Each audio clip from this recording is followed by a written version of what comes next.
Era verão de 1942. No interior de Minas Gerais, a cidade de Campo Claro parecia alheia ao mundo em guerra que se desenrolava do outro lado do oceano. Os sinos da igreja de São Sebastião tocavam pontualmente ao meio-dia, ecoando pelas ruas de paralelepípedo e terra batida. Os jovens jogavam futebol descalços na praça central, levantando nuvens de poeira vermelha que grudava em seus rostos suados. As moças bordavam nas varandas das casas coloniais, suas vozes se entrelaçando em canções antigas que suas avós haviam ensinado.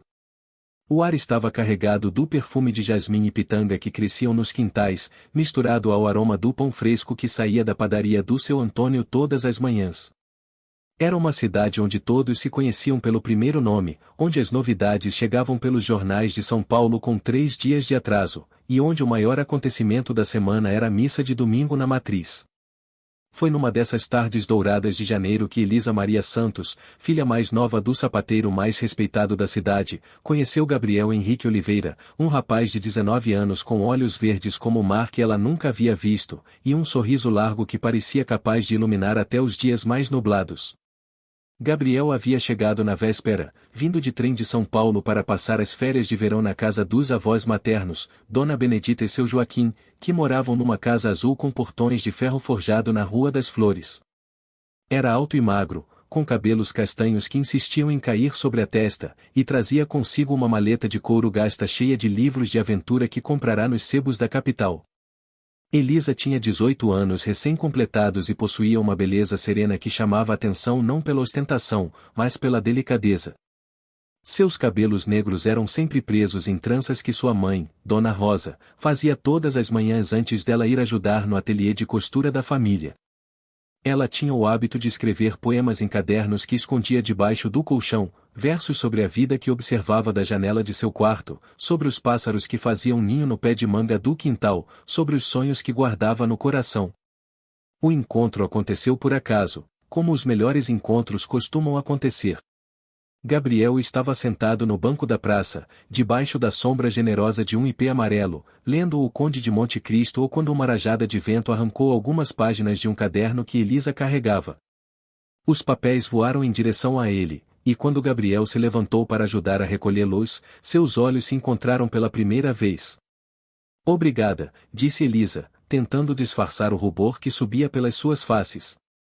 De nada, respondeu Gabriel, e então, olhando para as páginas que havia apanhado, não conseguiu evitar de ler alguns versos que estavam escritos com uma letra miúda e caprichada.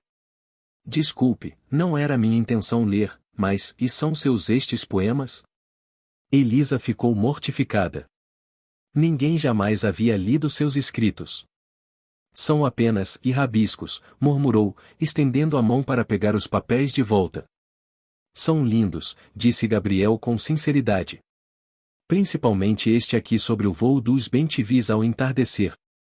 Você escreve muito bem. Foi nessa primeira conversa que riram do sotaque um do outro.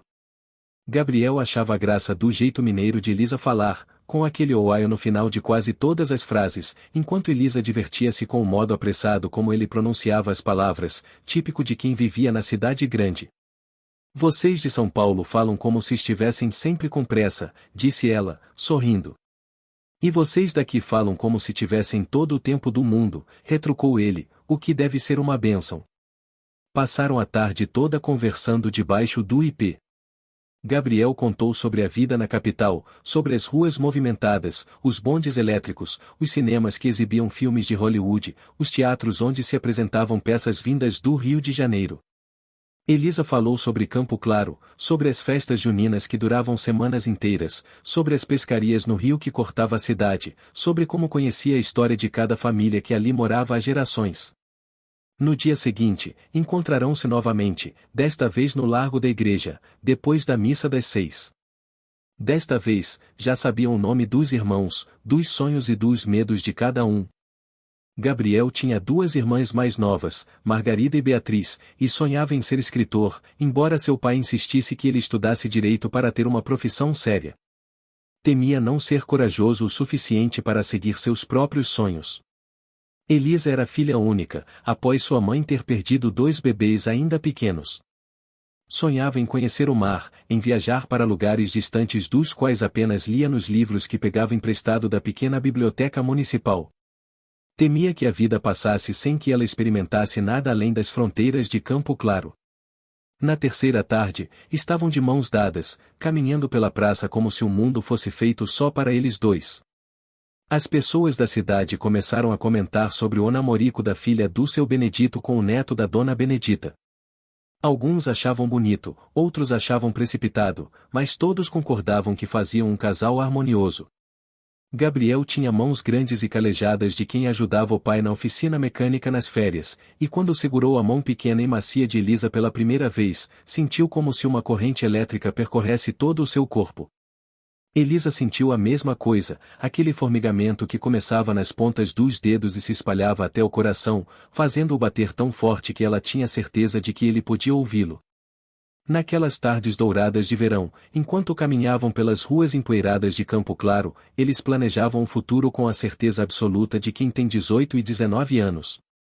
Gabriel terminaria o curso secundário em São Paulo, depois faria faculdade de letras contra a vontade do pai.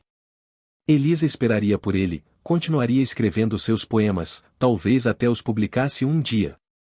Eles se casariam na igreja de São Sebastião, com as bênçãos do Padre Antônio, que batizara Elisa e havia dado a primeira comunhão a Gabriel anos antes. E por algumas semanas abençoadas daquele verão de 1942, o mundo realmente pareceu feito só para eles. As tardes se sucediam numa rotina doce e previsível. Gabriel buscava Elisa na casa dos pais por volta das 4 horas, depois que ela terminava de ajudar Dona Rosa com a costura. Caminhavam até a praça, sentavam-se no banco debaixo do ipê, e ali ficavam conversando até o sol começar a se pôr atrás das montanhas que cercavam a cidade.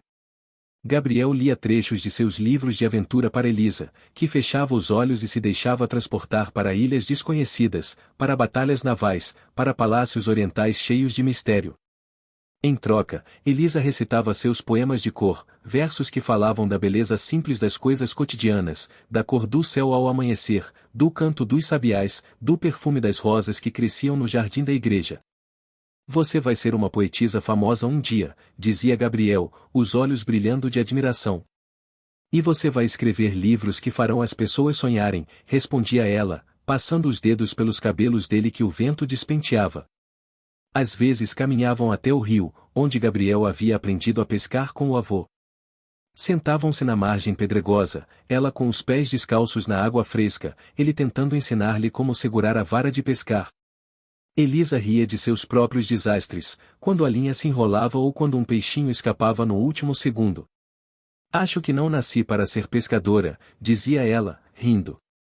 Não importa, respondia Gabriel, puxando-a para mais perto. Você nasceu para coisas muito mais importantes. Nos fins de semana, quando não havia trabalho no ateliê de Dona Rosa, eles faziam piqueniques no alto da Serra do Cruzeiro, de onde se podia ver toda a cidade espalhada no vale como um presépio. Gabriel levava sanduíches que sua avó preparava, e Elisa trazia doces de leite que aprenderá a fazer com a mãe. Ficavam ali por horas, ele lendo alto enquanto ela bordava, ou então simplesmente contemplando a paisagem e fazendo planos. Quando eu voltar de São Paulo, vamos morar numa casa com varanda, dizia Gabriel, apontando para um terreno vazio perto da igreja. Ali seria perfeito. De manhã o sol bate na frente, e de tarde fica fresquinho embaixo das árvores.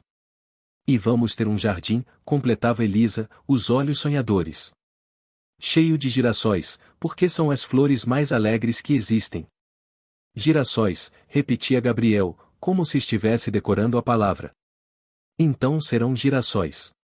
Durante a semana, quando Gabriel ajudava o avô na pequena marcenaria que ele mantinha no quintal de casa, e Elisa estava ocupada com as costuras e os afazeres domésticos, eles se encontravam apenas ao final da tarde. Mas mesmo esses encontros breves eram suficientes para que se sentissem completos. Bastava um olhar trocado através da janela, um aceno discreto na rua, um bilhetinho passado às escondidas, para que soubessem que o sentimento continuava crescendo a cada dia. As famílias observavam o romance com olhares benevolentes. Dona Rosa gostava de Gabriel, achava-o educado e respeitoso, embora às vezes se preocupasse com o fato de ele morar tão longe. Seu Benedito, pai de Elisa, aprovava a seriedade do rapaz, a forma como tratava sua filha com delicadeza e consideração. Dona Benedita e seu Joaquim, avós de Gabriel, ficavam felizes em ver o neto tão animado, tão diferente do jovem calado e melancólico que havia chegado de São Paulo no início das férias. Nunca vi o menino tão falante, comentava a Dona Benedita com as vizinhas. A Elisa fez um bem danado para ele. O que ninguém sabia é que Gabriel havia chegado a Campo Claro carregando uma tristeza profunda. Seus pais estavam se divorciando, algo ainda escandaloso naqueles tempos, e ele se sentia perdido entre as brigas constantes, as acusações mútuas, a atmosfera pesada que havia se instalado em sua casa. Em Campo Claro, na companhia dos avós amorosos e especialmente nos momentos com Elisa, ele havia redescoberto a capacidade de sorrir, de sonhar, de acreditar que a vida podia ser boa. Elisa, por sua vez, havia encontrado em Gabriel alguém que levava seus sonhos a sério, que não achava bobagem uma moça querer escrever poemas ou desejar conhecer o mundo além das montanhas que cercavam Campo Claro. Com ele, ela se sentia corajosa, capaz de imaginar possibilidades que antes pareciam inalcançáveis. Foi numa dessas tardes douradas, quando faltavam apenas 10 dias para Gabriel voltar a São Paulo, que eles se beijaram pela primeira vez. Estavam na beira do rio, sentados numa pedra lisa polida pela água, quando um peixe saltou bem na frente deles, criando círculos concêntricos na superfície calma. Elisa riu, e Gabriel, hipnotizado pela beleza daquele riso, aproximou-se devagar e tocou os lábios nos dela. Foi um beijo tímido, casto, que durou apenas alguns segundos. Quando se separaram, ambos estavam vermelhos e sorrindo. Desculpe, murmurou Gabriel. Eu não devia ter. Estava esperando por isso há dias, interrompeu Elisa, com uma coragem que ela não sabia que possuía. Eles se beijaram novamente, desta vez por mais tempo, e quando finalmente se separaram, sabiam que aquele amor havia se tornado algo definitivo, algo que marcaria suas vidas para sempre, acontecesse o que acontecesse no futuro. Mas o futuro, como sempre, chegou mais depressa do que esperavam. No último domingo de fevereiro, Gabriel teve que fazer as malas para voltar a São Paulo. A despedida foi dolorosa, mas cheia de promessas. Eles juraram escrever-se todos os dias, encontrar-se nas próximas férias, manter vivo aquele amor que havia nascido sob o ipê amarelo da praça de Campo Claro. Não vai esquecer de mim, vai? Perguntou Elisa, tentando conter as lágrimas. Como posso esquecer da pessoa que me ensinou a ser feliz novamente? Respondeu Gabriel, beijando-a uma última vez antes de subir no trem. E assim começou a segunda fase daquele amor, a fase das cartas com cheiro de flor. Elisa cumpriu a promessa de escrever todos os dias. Suas cartas eram escritas à mão, com uma caneta tinteiro que havia sido de sua avó, em papel perfumado que ela mesma preparava deixando pétalas de jasmim entre as folhas por algumas horas antes de usar. Ela contava sobre seu dia, sobre as novidades da cidade, sobre os livros que lia, sobre os poemas que escrevia pensando nele. Gabriel respondeu com a mesma dedicação nas primeiras semanas. Suas cartas vinham em envelopes grandes, acompanhadas de fotografias que tirava pelas ruas de São Paulo, de rabiscos de poemas que escrevia inspirado na saudade, de promessas escritas com a caligrafia firme de quem tem certeza do que sente. Assim que terminar os estudos, volto para te buscar, escrevia ele numa carta de março. Vamos ter nossa casa com varanda, nosso jardim cheio de girassóis, nossa vida toda pela frente. Encontrei uma livraria que publica livros de poemas de autores novos, dizia numa carta de abril. Quando você estiver pronta, vamos enviar seus escritos. Tenho certeza de que vão adorar. Elisa guardava cada carta numa caixa de madeira que havia ganhado do pai no último aniversário. À noite, antes de dormir, relia trechos favoritos e adormecia sorrindo, sonhando com o dia em que estariam juntos novamente. Mas o mundo estava mudando rapidamente ao redor deles, de maneiras que nem Gabriel nem Elisa podiam prever completamente. A guerra que parecia tão distante estava se aproximando do Brasil. Em agosto de 1942, submarinos alemães afundaram navios brasileiros na costa do país, matando centenas de pessoas inocentes. A pressão popular forçou o governo Vargas a declarar guerra ao eixo. Foi nesse contexto turbulento que chegou a carta que Elisa mais temia receber. Minha querida Elisa, li a carta de outubro de 1942, preciso te contar algo que vai mudar nossos planos. Fui convocado para servir na Força Expedicionária Brasileira.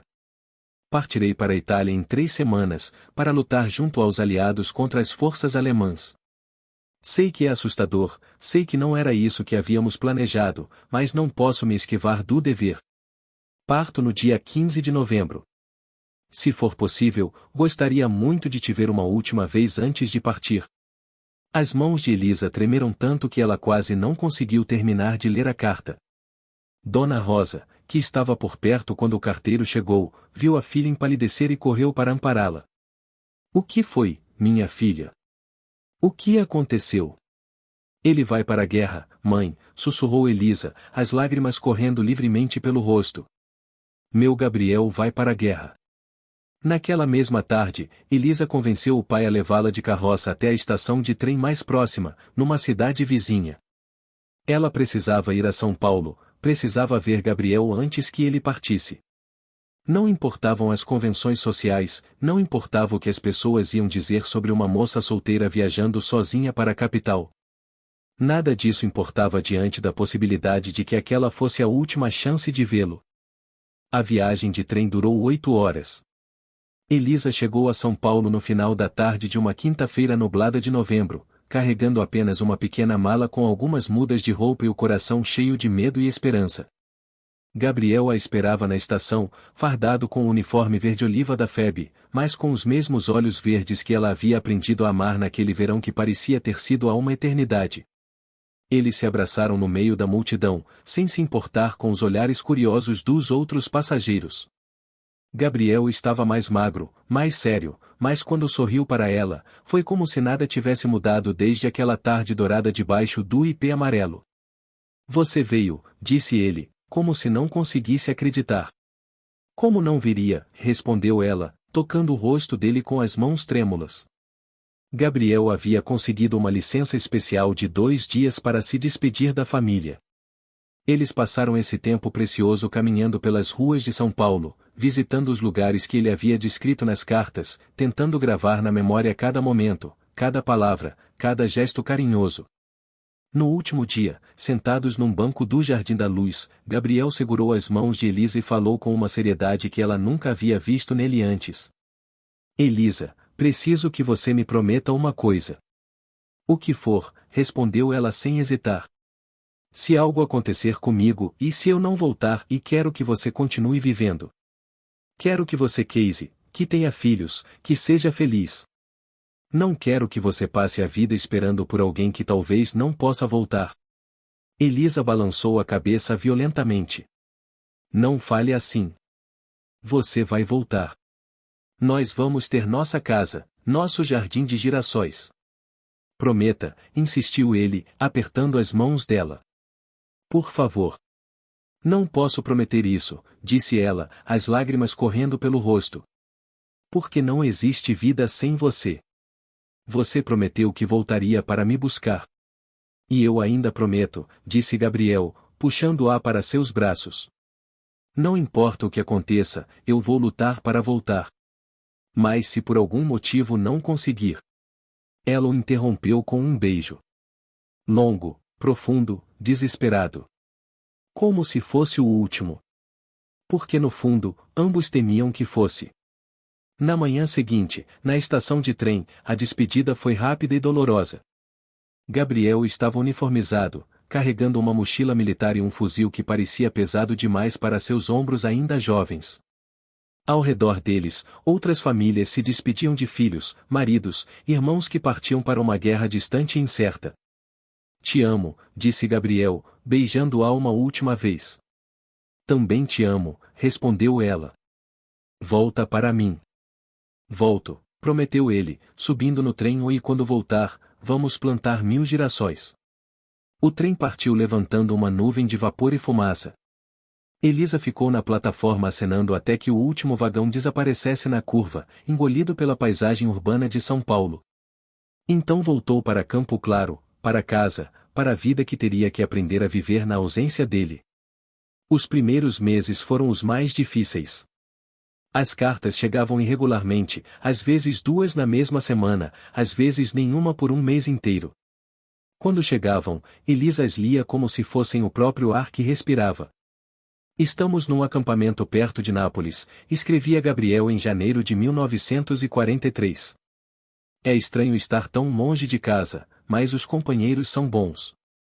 Hoje nevou pela primeira vez na minha vida. Pensei em você no calor da sua mão. Participamos de nossa primeira batalha semana passada, dizia uma carta de março. Não posso contar detalhes por causa da censura, mas posso dizer que todos se saíram bem. Estou aprendendo a ser mais corajoso do que achava que podia ser. Você estaria orgulhosa. Hoje ajudamos a liberar uma pequena vila italiana, escrevi em maio. As crianças correram para nós cantando, as mulheres choravam de alegria. Vi um jardim nos fundos de uma casa destruída, cheio de girassóis que haviam sobrevivido aos bombardeios. Lembrei da nossa promessa e soube que vai dar tudo certo. Elisa respondia a cada carta, mesmo as que nunca chegavam ao destino. Contava sobre Campo Claro, sobre as mudanças que a guerra havia trazido mesmo para sua cidade pequena. Muitos rapazes haviam partido para lutar, e suas famílias se reuniam todas as noites na igreja para rezar pela volta dos filhos. Ela havia começado a trabalhar numa fábrica de uniformes militares que havia se instalado na cidade, costurando peças que talvez um dia Gabriel ou seus companheiros usariam. Todas as manhãs, quando acordo, a primeira coisa que faço é olhar pela janela para o ipê da praça, escrevia ela numa carta de junho. E lembro daquela tarde em que nos conhecemos.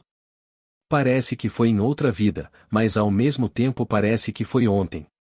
Esse amor que sinto por você é como uma planta que cresce dentro do meu peito, mesmo na sua ausência. Mas então, gradualmente, as cartas começaram a chegar com menos frequência. Julho passou com apenas uma carta. Agosto, nenhuma. Em setembro, chegou uma carta datada de junho, que havia se perdido no caminho. Elisa leu dezenas de vezes, procurando pistas, sinais, alguma indicação do que poderia estar acontecendo. Estamos nos preparando para uma operação importante, dizia a carta perdida. Não posso dizer muito, mas será em outubro. Quando você receber esta carta, talvez tudo já tenha terminado. Se demorar para escrever novamente, não se preocupe. É que estaremos muito ocupados fazendo a nossa parte para acabar logo com essa guerra e poder voltar para casa. Outubro chegou e passou sem nenhuma carta. Novembro também. Dezembro foi um mês de angústia crescente.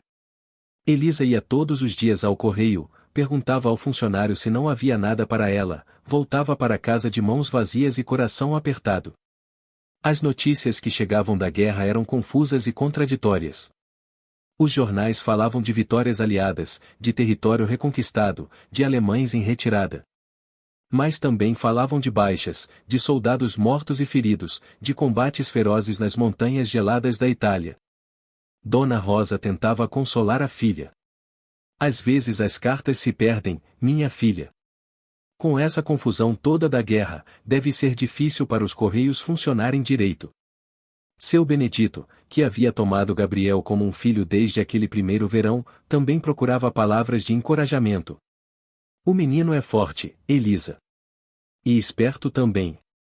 Ele sabe se cuidar. Mas Elisa sentia no fundo do coração que alguma coisa havia mudado.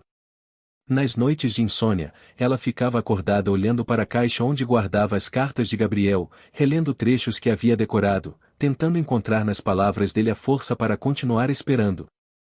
O inverno de 1943 foi o mais frio que Campo Claro havia enfrentado em muitos anos. As madrugadas amanheciam cobertas de geada, e até mesmo o rio que nunca congelava formou uma fina camada de gelo nas margens. Elisa passou esses meses trabalhando de dia na fábrica de uniformes e de noite escrevendo cartas que talvez nunca chegassem ao destinatário. Meu querido Gabriel, escrevia numa noite gelada de julho, hoje fez um ano que não recebo notícias suas. Tento imaginar onde você está, o que está fazendo, se está bem. Às vezes tenho medo de que tenha se esquecido de mim, de Campo Claro, das promessas que fizemos. Outras vezes tenho medos piores, que não consigo nem escrever. Mas depois lembro do seu sorriso, da sua voz me chamando de poetisa, e sei que nosso amor é maior que qualquer distância, maior que qualquer silêncio. A primavera de 1944 chegou sem trazer notícias. O ipê amarelo da praça floriu novamente, e Elisa se lembrou de como Gabriel havia comentado sobre aquelas flores na primeira tarde que passaram juntos. Ela ia todas as tardes sentar-se no mesmo banco onde eles haviam conversado, esperando, e não sabia bem o que. Um sinal, talvez. Uma resposta. Um milagre. Foi numa manhã de outubro, quando as primeiras chuvas de verão começavam a amolecer a terra ressecada pelo inverno, que o carteiro chegou na casa da família Santos carregando não uma carta, mas uma caixa. Uma caixa oficial do Exército Brasileiro, com os selos e carimbos que todas as famílias de soldados temiam ver. Dona Rosa recebeu a encomenda com as mãos tremendo. Seu Benedito foi chamado às pressas da oficina. Elisa, que havia saído para buscar pão na padaria, encontrou os pais sentados à mesa da cozinha, olhando para a caixa fechada como se ela contivesse uma cobra venenosa. "O que é isso?" perguntou ela, embora seu coração já soubesse a resposta. "Chegou para você, minha filha", disse Dona Rosa, com a voz embargada. Elisa aproximou-se devagar da mesa. A caixa era pequena, de papelão pardo, com seu nome e endereço escritos em letras de forma. No canto superior esquerdo, o selo oficial do Ministério da Guerra. Ela a pegou com cuidado, como se fosse feita de cristal, e a levou para o seu quarto. Sentou-se na cama, a caixa no colo, por vários minutos antes de conseguir abri-la. Quando finalmente o fez, encontrou dentro um bilhete oficial, datilografado em papel timbrado. Senhorita Elisa Maria Santos. Lamentamos informar que o soldado Gabriel Henrique Oliveira foi dado como desaparecido em combate durante a Operação de Monte Castelo, no dia 24 de outubro de 1944. Após investigação minuciosa, foi presumido morto em ação. Enviamos junto os pertences pessoais do soldado, conforme instrução deixada por ele para o caso de seu falecimento. Nossos pêsames pela perda. Ministério da Guerra, Força Expedicionária Brasileira. Elisa leu o bilhete 3 vezes antes que as palavras fizessem sentido. Então, com mãos que já não conseguiam parar de tremer, começou a retirar os objetos que estavam na caixa. A boina militar de Gabriel, manchada de lama e com um pequeno rasgo no lado direito. Seu cantil, amassado e vazio. Um caderno de anotações, com as páginas amareladas e gastas pelo uso constante. Algumas fotografias dele com os companheiros de guerra, todos jovens, todos sorrindo para a câmera com aquele sorriso meio forçado de quem está tentando ser corajoso. E no fundo da caixa, um envelope lacrado com o nome dela escrito na caligrafia familiar. Uma carta que Gabriel havia escrito mas nunca conseguido enviar. Elisa segurou o envelope contra o peito por um longo tempo antes de conseguir abri-lo. Quando finalmente o fez, suas lágrimas já pingavam sobre o papel antes mesmo que começasse a ler. "Minha querida e amada Elisa", dizia a carta, "estou escrevendo isto na véspera de uma batalha que pode ser a mais perigosa até agora. Se você está lendo estas palavras, significa que não consegui cumprir minha promessa de voltar. Peço perdão por isso. Sei que você vai sofrer, sei que vai sentir raiva de mim por ter partido, mas preciso que saiba que você foi a coisa mais importante que aconteceu na minha vida.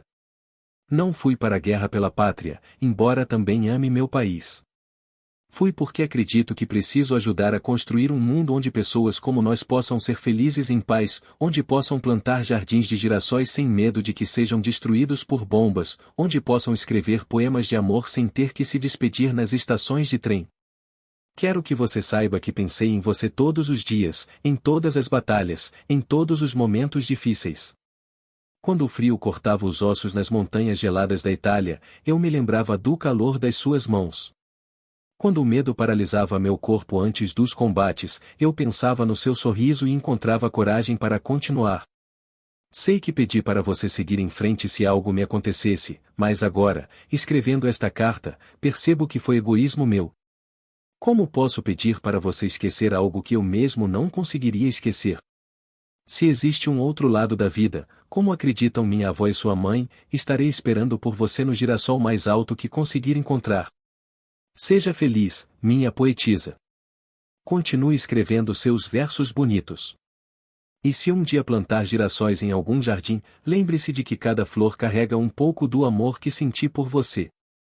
Com todo o amor que um coração pode guardar, seu Gabriel para sempre. Elisa caiu de joelhos no chão do quarto, a carta ainda nas mãos, e chorou como nunca havia chorado antes. Chorou pela promessa quebrada, pelo futuro que não existiria mais, pela casa com varanda que nunca seria construída, pelos filhos que nunca nasceriam, pelos anos de felicidade que a guerra havia roubado deles. Dona Rosa e seu Benedito encontraram a filha assim, prostrada no chão, e a carregaram para a cama, onde ela ficou de cama por uma semana inteira, sem comer, sem falar, apenas olhando pela janela para o ipê da praça como se esperasse ver Gabriel aparecer caminhando pela rua de terra. A notícia se espalhou rapidamente por Campo Claro. As pessoas comentavam em vozes baixas sobre a tragédia da filha do sapateiro, que havia perdido o namorado na guerra. Algumas vinham oferecer ajuda, outras traziam comida, mas Elisa não conseguia receber ninguém. O mundo havia perdido as cores, os sons, os sabores. Tudo havia se tornado cinza e sem sentido. Foi o padre Antônio quem finalmente conseguiu tirá-la da cama. Numa tarde de novembro, ele apareceu na porta da casa dos Santos com sua batina preta e seu chapéu de palha, pedindo para conversar com Elisa. Minha filha, disse ele, sentando-se na cadeira ao lado da cama dela, sei que sua dor é grande, maior do que as palavras podem expressar. Mas tenho certeza de que aquele rapaz não gostaria de vê-la assim, definhando de tristeza. Elisa o olhou pela primeira vez em dias. Ele não vai voltar, padre. Não vai haver casamento, não vai haver casa com varanda, não vai haver jardim de girassóis. Não da forma como vocês planejaram, concordou o padre. Mas o amor que vocês sentiram foi real, foi bonito, foi abençoado por Deus. E esse amor não morre com a morte do corpo. Ele continua vivo em seu coração, em suas memórias, nos versos que você escreve.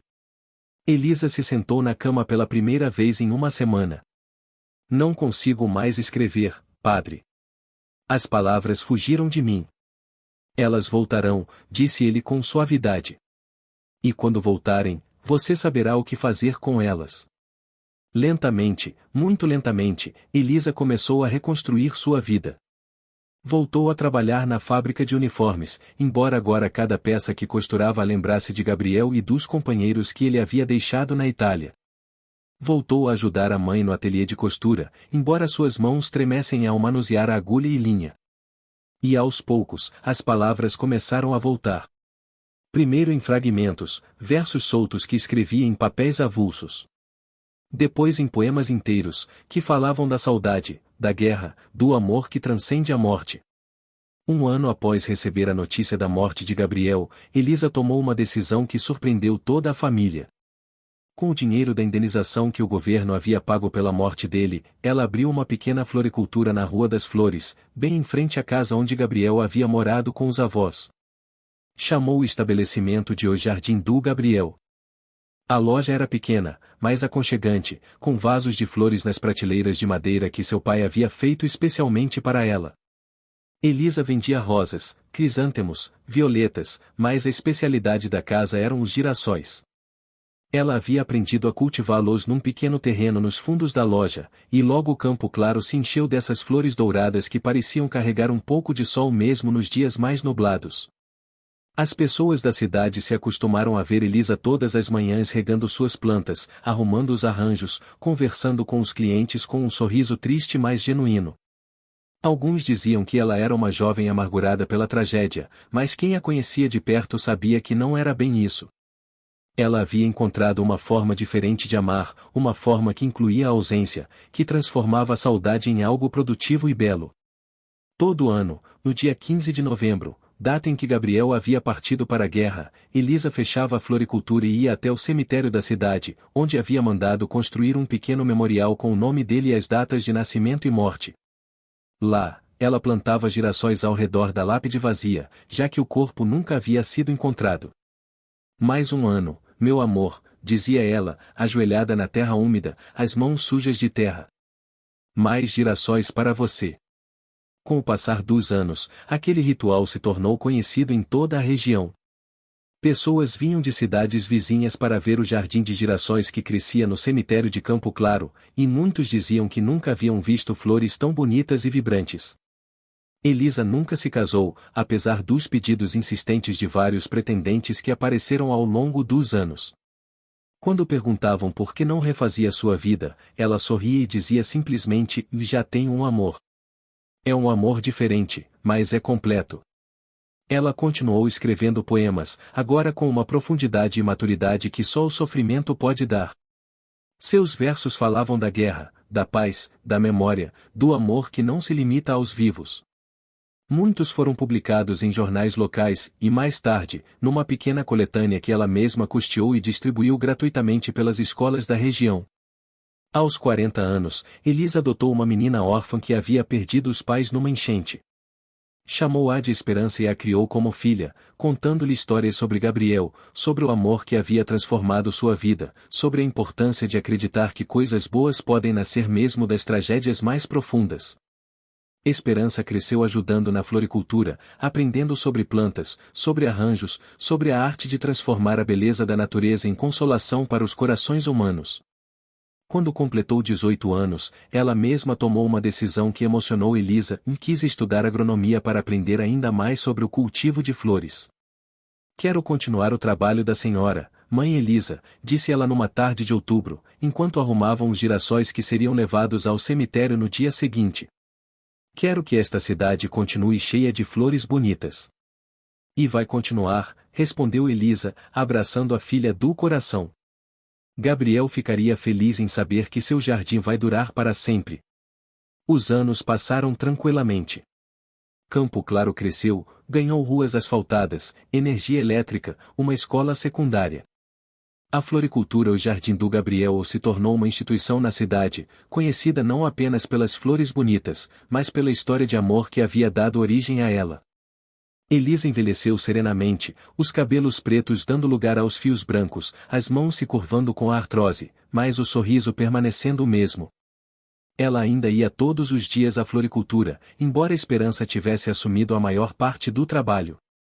Nas tardes livres, gostava de sentar-se no banco da praça, debaixo do ipê amarelo que agora era centenário, e observar as crianças brincando onde ela e Gabriel haviam caminhado de mãos dadas tantos anos antes. Às vezes, fechava os olhos e podia jurar que ainda ouvia a voz dele chamando-a de poetisa, ainda sentia o calor da mão dele na sua. Numa manhã de primavera, quando tinha 72 anos, Elisa não apareceu na floricultura como sempre fazia.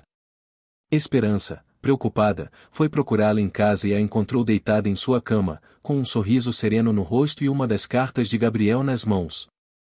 O médico disse que havia sido um ataque cardíaco durante o sono. Rápido, sem sofrimento. O funeral de Elisa foi o maior que Campo Claro já havia presenciado. Pessoas vieram de toda a região para se despedir da mulher que havia dedicado a vida a espalhar beleza e poesia por onde passava. O caixão foi coberto inteiramente com girassóis, e o cortejo seguiu da igreja até o cemitério passando pela floricultura, que permaneceu aberta naquele dia com todas as flores sendo distribuídas gratuitamente. Elisa foi enterrada ao lado do memorial de Gabriel, conforme havia pedido em seu testamento. Na lápide, Esperança mandou gravar os versos de um dos últimos poemas que ela havia escrito. Alguns amores não terminam com a morte, mas florescem eternamente na saudade. Como girassóis que seguem o sol, mesmo quando ele se põe atrás das montanhas. Esperança continuou tocando a floricultura, mantendo viva a tradição dos girassóis plantados no cemitério todo dia 15 de novembro. Com o tempo, outros se juntaram a ela nesse ritual, e Campo Claro se tornou conhecida como a cidade dos girassóis, atraindo visitantes que vinham conhecer a história de amor que havia nascido numa praça pequena e se espalhado por gerações. Dizem que, em certas tardes douradas de verão, quando o vento balança suavemente as copas dos ipês da praça, ainda é possível ver duas figuras sentadas no banco antigo, de mãos dadas, olhando para o horizonte como se planejassem um futuro cheio de possibilidades infinitas.